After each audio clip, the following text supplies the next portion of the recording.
This is Blind Date production number 91196, recorded 28th of 1085, part 1, take 1.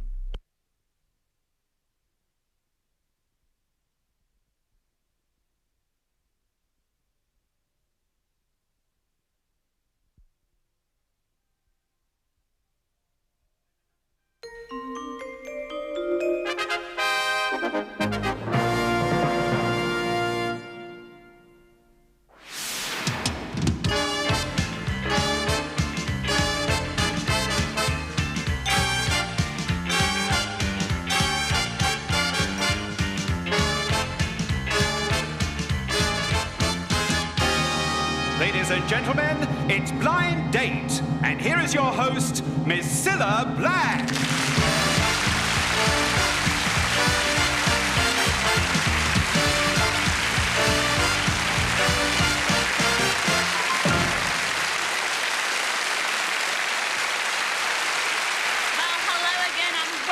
Blind Date once more. And since last week's show, I've had another letter.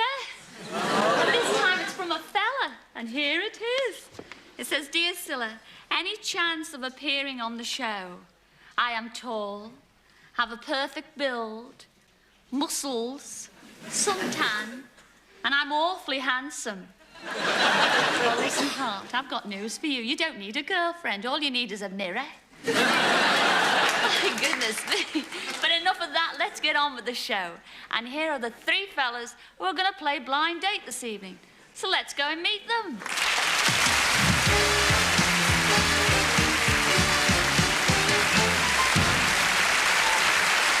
Hello, lads. Welcome to Blind Date, to all three of you. What about you, number one? Will you tell everybody your name? Stop that, Chuck. It's not your go. It's number one's go. What's your name and where'd you come from? My name is Graham Foster. I come from Cobham in Surrey, and I'm a cocktail barman. Someone likes it. Yes, a cocktail barman. I mean, what's your, your most... What cocktails do you make, then? Well, there's quite a few I couldn't really go into, but there's about 50 different cocktails on the list. What's your hobbies, then? Anything sporty, I suppose. Anything sporty? Anything sporty. All right, then, lots of luck for tonight's show. What about you, number two? Hello, my name is Dave Booth, and I work... Is that so funny? Well, when you say it, Hello. yeah. My name is Dave Booth, and I work in Gateshead. In Gateshead? Is that how they speak in Gateshead? That's the way I speak in Gateshead. Listen, that's how I speak in Gateshead. Come on, give me a break. Oh. Why don't you stand up and say that? Yeah. What do you do for a living? Do you work? I work in a sports stadium there. Oh, so you're very sporty as well. You know how it is. What about you, number three? Tell everybody, please, your name and where you come from. Well, my name is Mark Date, and I come from Chorleywood in Hertfordshire. Do you really? That's I do. not from where I Everyone's live, laughing at what we say, don't Listen, you shut up, Gabby H. You'll get your chance in a mo when you're interviewed by a super lady from behind those screens. What do you do for a living, did you tell me? No, I didn't tell you. Pardon? But do you want to know? Yes, please. Well, I am a fitter. I'm waiting here with bated breath. I'm a fitter for a hoist hire company. A fitter for what? A hoist hire company. A hoist hire. Hoist hire. Too many H's. Very difficult to say that with this teeth, number three. All right, lads, well, stand by your beds, your chairs, because you're all going to play Blind Date. Now, I wish you all the best of luck for tonight, OK? Thank you. See you later.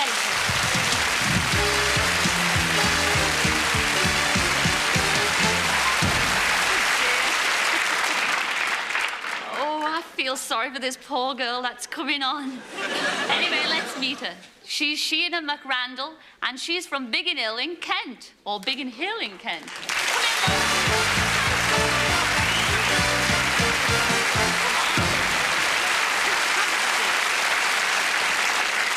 Well, you look absolutely stunning, Sheena. Thank you. They don't deserve you on their other side of the screen. So you're from Kent? Yes, that's right. And what's your job? I'm a secretary, working for chemical consultants and analytical chemists. Well, that's lovely. And what do you look... Oh, please, say the right things. What do you look for in your ideal mate? My ideal mate? Yes. Well, who do you admire? Anybody on the telly or on the, the big screen up there? Oh, yes, I like lots of people. Just tell us one. Oh, yes. Well, I like Omar Sharif. I think he's got lovely eyes. Oh. All right, Sheena, love. Now, you know the rules, don't you? Yeah. Are you ready to go? Go for it? Go for it. OK, what's your first question? All right, then. Well, I like surprises, but... Oh, surprise, surprise! Yes, I like surprises. And what I want to know is you're going to buy me some clothes as a surprise. How are you going to go about finding my size? What would you do? Well, I'll ask number one to start with, That's a please. very good question. Number one, did you hear that? Yeah, I heard. Well, I think I'd take you out to the cinema, and then I'd accidentally spill some popcorn down your back and check the label while I was looking.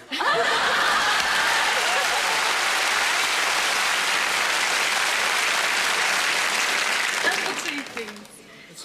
Well, strangely enough, I wouldn't take you to the pictures. Hard to believe. What I would do is, in fact, I don't even need to do anything, because I can tell just by your voice that you've obviously got a 38-inch, 24-inch, 36-inch figure. Oh, Sheena, watch that one. He's trouble. You've only got number three left for the first one. Go on then, number three. What do you suggest? Well, seeing that the baggy look is in, what I'd probably do is go out and buy a shirt my size, sort of trendy. And, well, if you didn't like it, at least it wouldn't be wasted and I'd wear it.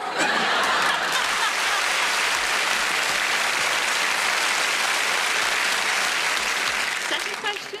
All right, then. Well, as you don't know me, despite what you say about my sizes, I want to know what sort of girl would you most want me not to be like? Who are you going to direct that question oh, sorry. to? Yes. Well, we'll start with number three this time, with the baggy shirt. Well, I wouldn't like you to be a nun, because I'm a fairly outgoing person, and nuns don't have the tendency to go out a lot. Two, please. Two. That's not two nuns, that's number two. I would not like you to be tall or blonde or good-looking or have long legs. And I'll tell you why. Yes, please Because I could do the change.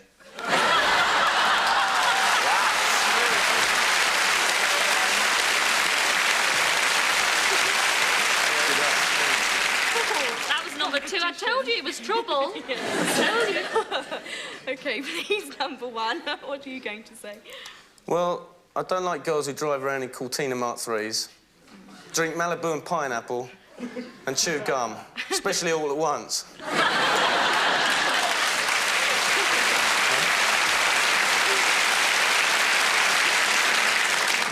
Is that it? Yeah, that's it. Yeah, I'm not going to say anything to... You've got one more question to ask, and this is the big one, you know, because you've got to make that big decision after that. All right, then. Well, number one, please. Will you look at 2 and 3 and tell me what their worst features are?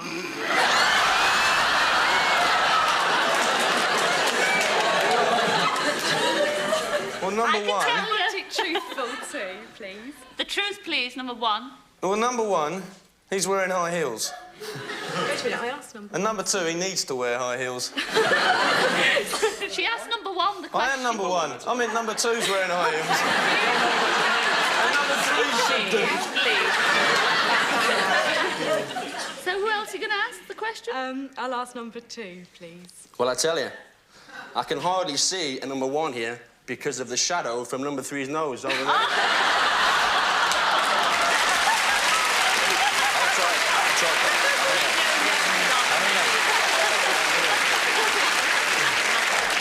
Number 3, it's your turn to get your own back.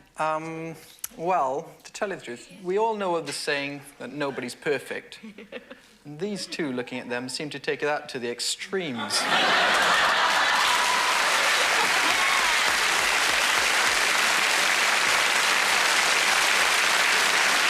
Well, you've had all those various replies to those, difficult questions. I thought they were ever so difficult. Have you made your mind up yet? Well, sort of. Well, let's get Graham to help you along just a little bit. Right. Would you choose number one, who wouldn't like you to choose gum? Or number two, who thinks he can tell a great deal from your voice? Or would it be number 3, who wouldn't like you to be a nun? The decision is yours.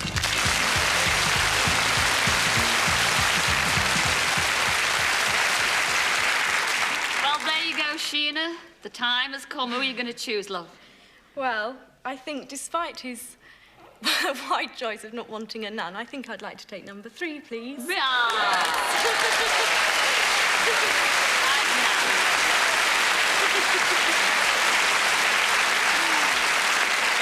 That was the one that number 2 was very rude about his nose. Despite his nose, Oh, yes. well, at least you've got a sense of humour, Sheena. Oh, dear. Do I need one? No, you don't. You certainly don't. But why don't we meet the 2 that you most certainly turned down? First of all, you turned down number 1, and he was lovely. He was Graham Foster from Surrey. Come in, Graham.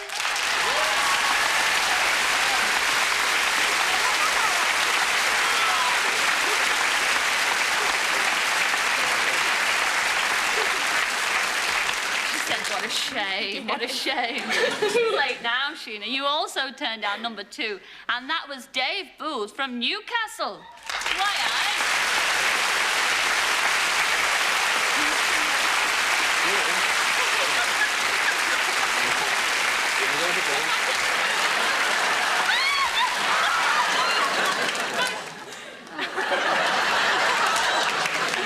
Oh, well, are you disappointed? No. Well, at least you're honest. Oh, gosh, I hope you like the one that you chose. I think he's lovely, great personality. You chose number 3, and that was Mark Date, and he was from Hertfordshire.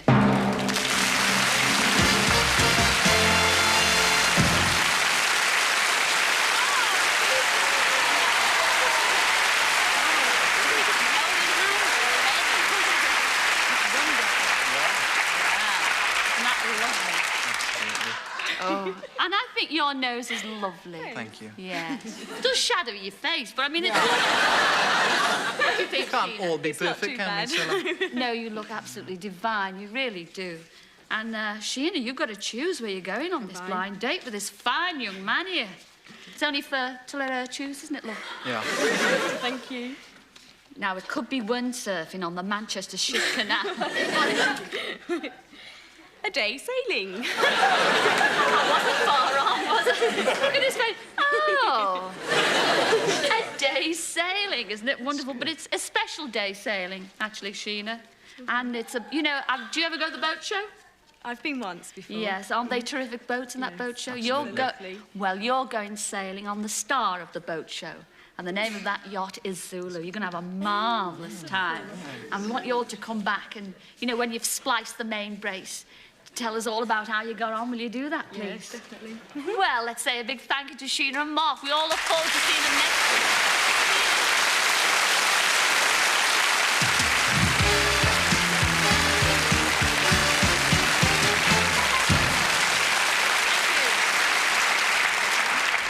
Well, last week, Nikki chose Adam, and you remember him. He's the one with the big shoulders. Well, their date was a night out at an Elizabethan banquet. So let's have a look at the happy snaps. Have a look.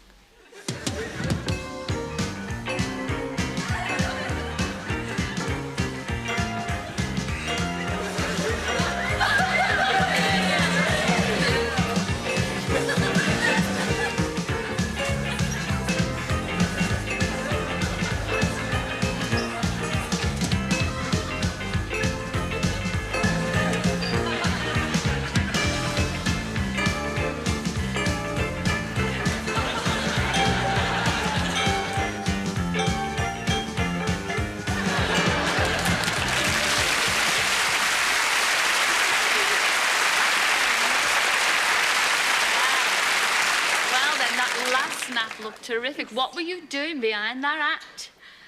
You were holding it. Were you? Well, you all looked as if you were having a lot of fun by those snaps, but Yeah, let's now find out what they really thought about each other. Okay, well, the reason I chose him, first of all, was because he said something about a teddy bear when I asked him to do an animal impression, and I like teddy bears, but when I first saw him, he wasn't anything like a teddy bear at all. She was talking to Cilla about being studying law and politics at college. So I suppose the first impression was thinking a little bit, oh, perhaps she's rather one of these intelligent young ladies, and I must say, I'm not used to those. I thought he was a ballet dancer, and I just didn't know what I'd done. And my usual sort of type is a rugby player, and it's just a bit different from a ballet dancer. I proceeded to feel the padding in my jacket to see if it was me or whether it was padding. And I thought that once he took his jacket off, he'd disappear, but actually on the evening that we went, he just wore a shirt and he did have broad shoulders, which was quite nice. He was 45 minutes late. I was an hour late. Not much, just an hour. Nicky seemed to have a habit of smelling every course that come along, peering her nose into it, just to see what it was. During the evening, Adam had to be knighted. He had to go up onto by the stage, and he had to be knighted by the king, which was quite funny because somebody shouted out to chop it off, but his head. But no, he didn't. He managed to get knighted all right. And Nicky was finding this quite amusing, but what was even worse, I had to then walk back to Nicky with my trouser leg rolled up, this garter on, all dressed up, and then sit down next to her. My impressions of Adam were very different to my original ones. He wasn't a typical ballet dancer. He was very charming, very courteous, always made sure I had a drink and everything. And if the situation ever arose again, I probably would go out for a drink with him. Yeah, I think I could say I would like to go out with her again, probably not to an Elizabethan banquet, somewhere a little bit quieter, I suppose, so we could actually really get to know each other.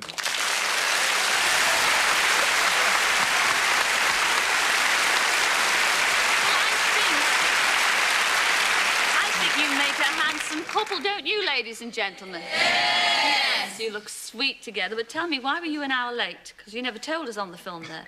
No, it wasn't my fault. The car didn't pick me up.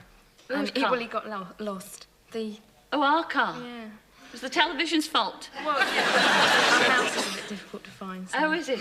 Are you going to see each other again? That's what we're all dying to find out, aren't we? We'll let you know. What do you mean we'll let you know?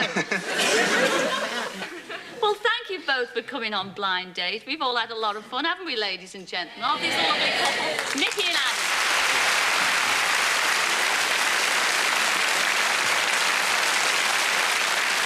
I don't think our other couple, Alistair and Sue, got on ever so well, but you can find that out when we meet them in part 2.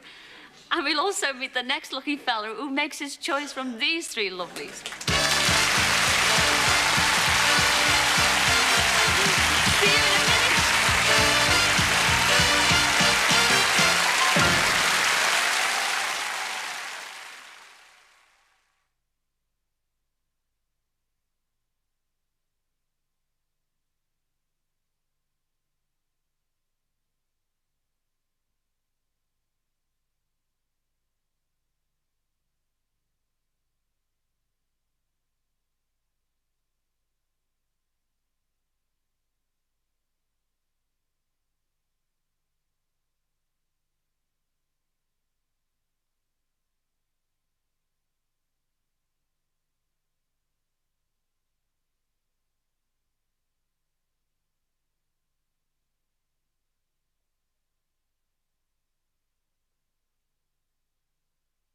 This is Blind Date production number 91196, part 2, take 1.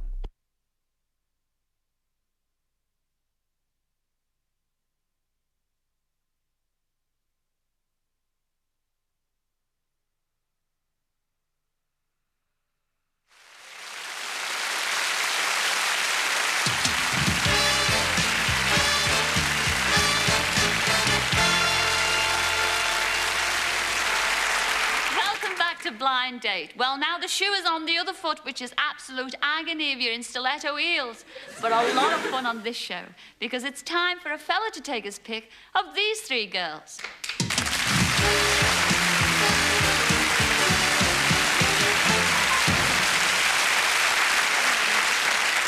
All the girls in blue. Hello, number 1. Would you like to tell everybody your name and where you come from, please? I'm Justine Samuel, and I come from Oxford in Surrey. Do you really? In Surrey? Now, that's not far from where we're actually doing the show now, is it? Nope. Do you come up by bus? No car. I drove. Oh, you drove? Yes. Oh. Where do you work? At the moment, I'm a waitress. Oh, and you've got your own car? Yes, well, the use of one, it's Mum's. Oh, it's your mum. Yes. Oh, good old mum. Good old mum. Best of luck for tonight. Thank you. Hello, number 2. Would you Hi. like to tell everybody your name and where you come from? Angela Pedler from Cardiff in South Wales. Oh, there's lovely for you. You do an Irish accent, I can. And what do you do for a living? I'm a beauty consultant. Oh, what do you look for in your ideal mate? Somebody who's pretty good looking, but as long as it keeps me happy, I really don't mind. Whatever way that might be. Oh, isn't that nice? All right, number 3, hello. Hello. Would you like to tell everybody at home what your name is and where you come from? My name's Caroline Ruddle, and I come from Fulham in London. Oh. You brought your family with you, haven't you? I didn't bring anyone with me, so... You brought the mum's car and you brought the family. Well, what are your hobbies? Tell everybody out there what your hobbies are. Tennis and squash. Tennis, oh, well, that's nice. Yeah. Are you good at tennis? Not very. No. I can play a good game, but I'm not what you call good, no. Oh, well, never mind. I hope you have a lot of fun. Lots of luck to all of you. Thanks. See you in a moment. Thanks.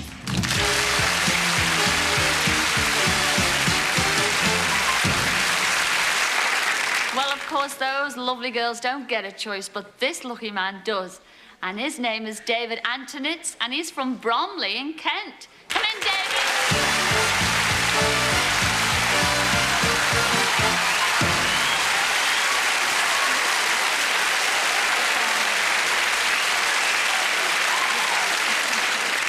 Ooh, hey. You smell gorgeous, David, you do. You really do smell wonderful. You've got... It does. I'm just giving a quick sniff. Tell everybody at home, and especially the girls, they're all dying to know behind that screen, I mean, what you do for a living, because you're going to take one of them on a blind date tonight. I work for an advertising agency. You do?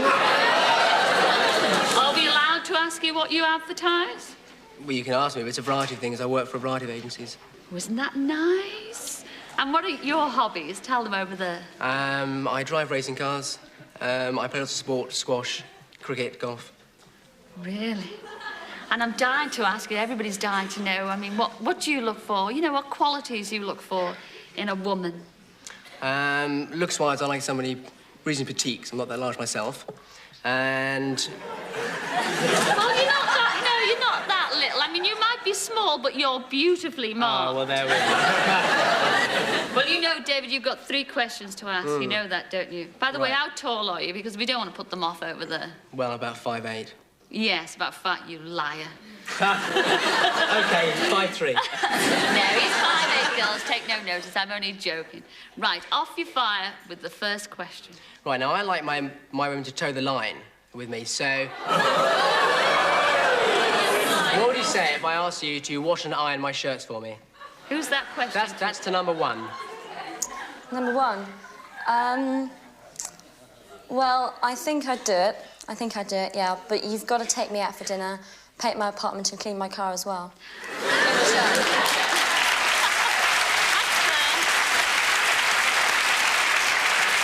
fair, David. You've got to agree with that. It's quite fair. Well, I don't know. Yes, it is. OK, then. All right, Who's next? Number 2. Well, yeah, I think I do. I'd wash your socks and iron your shirts. Because I cook you a nice meal afterwards and I expect you to look really nice. Oh. Does she sound promising? Yeah, but what would you expect in return for that? Well, the following night you could wash my socks and iron my shirt.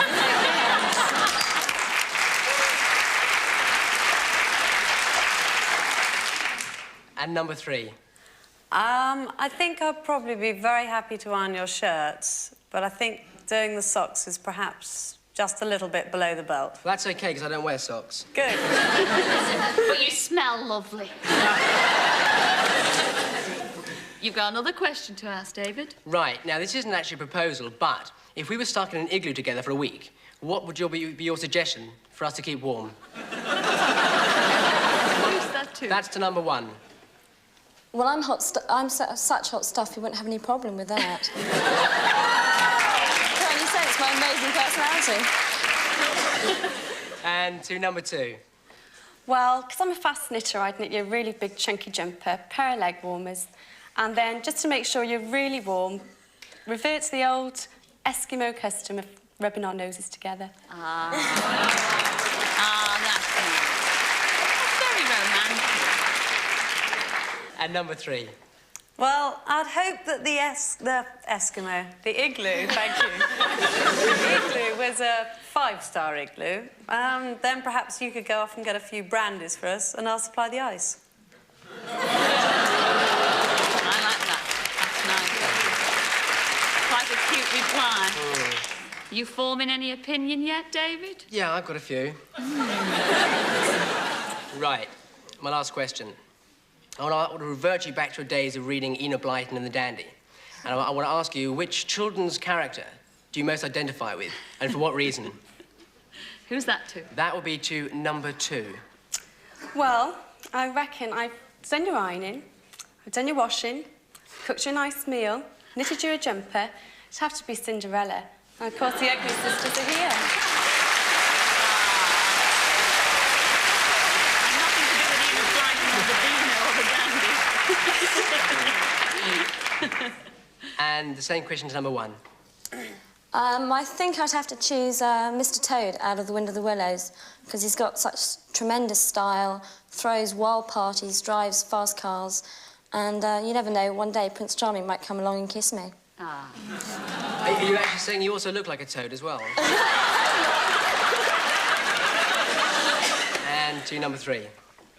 I think I'd have to have Tigger, as in the bouncy, bouncy, bouncy, fun, fun, fun, fun, fun. There's no one like Tigger but me. Well, you've asked 3 questions now, Chuck, and it's the big decision time again. I know. Well, will it be number 1, who has no problems at all keeping warm? Or number 2, whose favourite character is Cinderella? Or number 3, who would iron your shirts but draws the line at washing your socks? The decision is yours.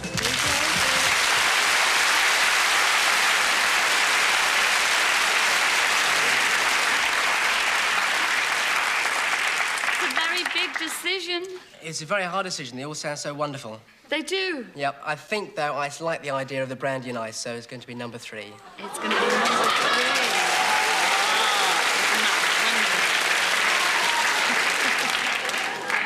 You don't want to change your mind? Possibly.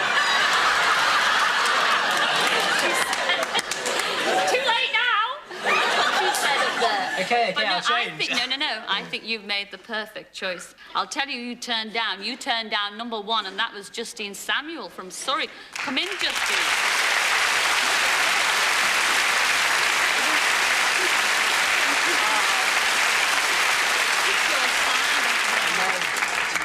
Oh, just your size. Oh, never mind. You also turned down... Oh, you're going to be sorry. You also turned down number 2, and that was Angie Pedler from Cardiff. What a glamour.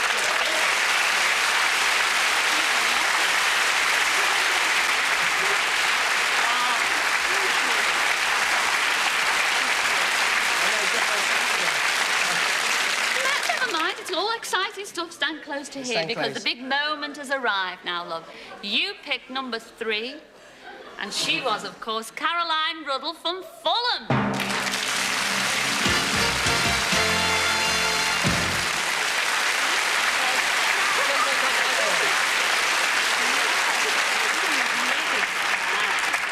Aren't you lucky, sweetheart? Just your size again, isn't it? We're not that different, No, not that different. No, but aren't you lucky? Ever so. Yes, are you looking forward to going on your blind date?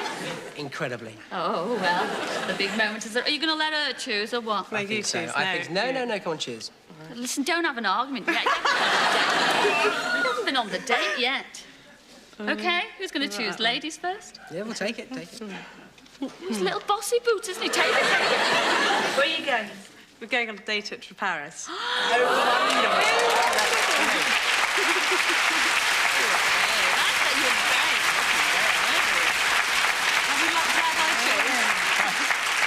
Yes, did you hear that, love? Aren't you glad she chose? Very much so. A day trip to Paris. Oh, you'll be able to go up that tower and get a right eyeful. But you will come back. Promise me, please, both of you. Even though you might feel like it at the end of the day, will you come back and tell us all about it? Definitely. Will do. Please do. Can you speak French? Un Petit peu. Un petit peu. Oh, Yeah. good. I can too. Yeah? Chami les deux.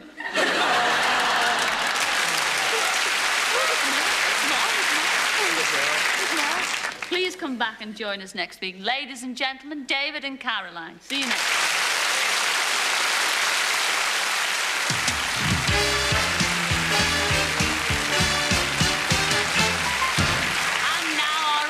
From last week, and if you remember, Alistair chose Sue, and they spent a day out in a Rolls Royce, but first they had to find it, and the first clue was 2 tickets to Brighton.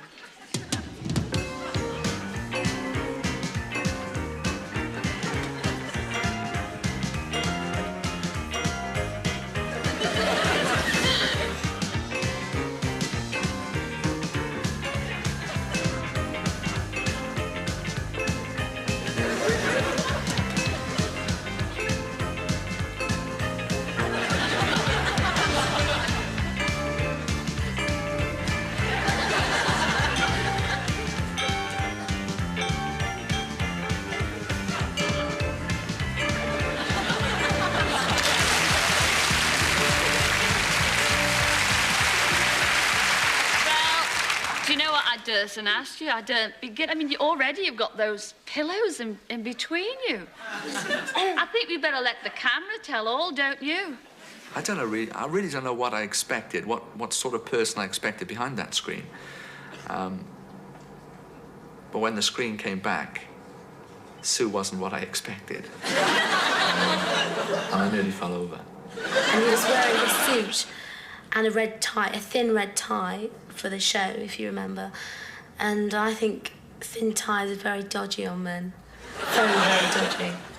Because there's sort of men who wear thin ties, usually very smooth, very like, okay, chicks.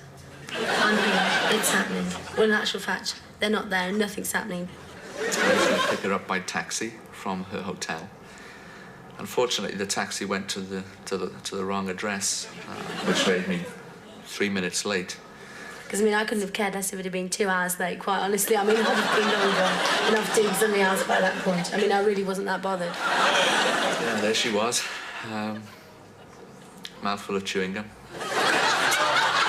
Half an hour before, I'd been having a lovely breakfast with coffee and croissants, and I wondered exactly how the day was going to go when I saw Sue there with her gum. And we got into the taxi, and the first thing she said is, "Would you like a piece of chewing gum?" You know, well, it's not exactly for me. 10 minutes later, it was, "Would you like a cigarette?" And as she was lighting a cigarette, the chewing gum was flying out the window. I said, it's really strange. I said, I feel overshamed by your extrovertness. I mean, oh, cringe. It was just awful. I mean, he shouldn't have said that to me because it made me obnoxious as hell. That was it for the rest of the day. As we left the station, I thought it'd be quite a nice touch to buy Sue a little bunch of flowers. And then he said to me, well, what kind of flowers would you like? So I picked up a great big bucket of gladiolas. Because that's what I probably would have liked. Instead, he bought me this bunch of freesias. Enough. She seemed really quite pleased with them. Which little freesias, I think. She seemed quite pleased with them. He was absolutely wild. I'll go out with him again. But as a suitable lady for me, Sue is not.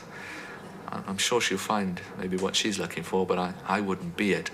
I'd quite like to, if I lived next door to her, she's the sort of girl that you could go to the pub with and have a drink with and maybe spend an evening. Or maybe even have a game of darts with. But, I mean, she wouldn't be the sort of lady that I would take out and wine and dine and... not my type, but very enjoyable day. I suppose if I had to say something nice about him, he did try very hard.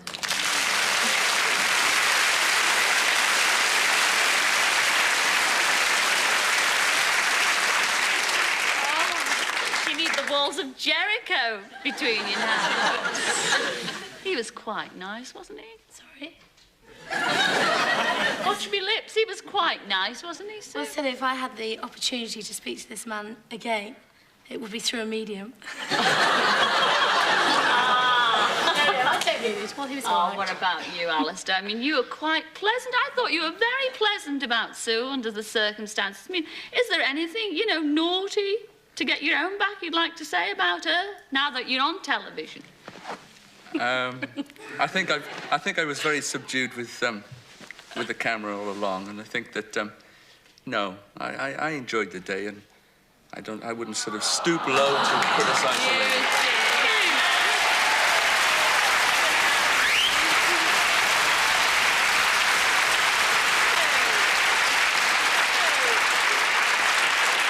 You've absolutely cut him to the quick. You really have. And listen to that audience, total sympathy. And again, a big R for Alistair. And a big boo for Sue. But it's actually, that's the way it goes on Blind Date, both of you. You know, you win some, you lose some. Obviously, you thought you lost some, but you enjoyed it anyway. So I'd like to thank you both for, you know, being good sports. Either way. Ladies and gentlemen, Sue and Alistair.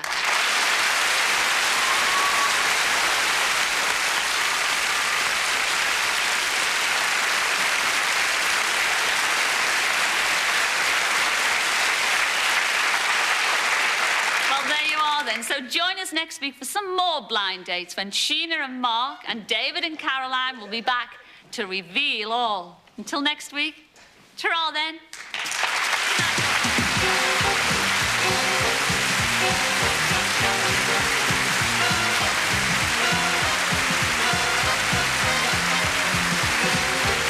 Thank you.